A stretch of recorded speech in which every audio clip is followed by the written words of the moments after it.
Viewers আসসালামু আলাইকুম। সবাই কেমন আছেন? আমরা ভালো আছি আলহামদুলিল্লাহ। আজকে সবজি দিয়ে দারুণ স্বাদের সকালের নাস্তা বা বাচ্চাদের টিফিনের জন্য তৈরি করতেছি, তাই আপনাদের সাথে শেয়ার করলাম। প্রথমে 1 কাপ আটা 1 কাপ ময়দা নিয়ে তার ভিতরে দিয়ে দিয়েছি পেঁয়াজ কুচি, ঝাল কুচি, টমেটো কুচি, আলু কুচি করে দিয়েছি, দিয়ে 2টো ডিম দিয়েছি, দিয়ে সুন্দর করে অল্প অল্প পানি দিয়ে সুন্দর করে ডোটা তৈরি করে নিয়েছি। নিয়ে এবার সামান্য পরিমাণ লবণ আর অল্প কিছু হলুদ দিয়ে দিয়েছি, দিয়ে এটাকে সুন্দর করে ভালো করে ফেটিয়ে নিয়েছি, ভালো করে তৈরি করে নিলাম। ব্যাটারটা তেমন পাতলা হবে না, ঘন হবে না। এবার আগে বসানো প্যানটা বসানো ছিল, অল্প কিছু তেল দিয়ে দিয়েছি।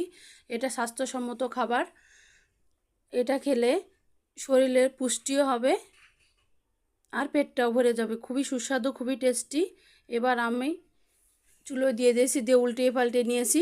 নিয়ে দেখেন কত সুন্দর দারুণ স্বাদের নাস্তা তৈরি হয়েছে। আপনারা বাসায় এবার ট্রাই করতে পারেন। ভালো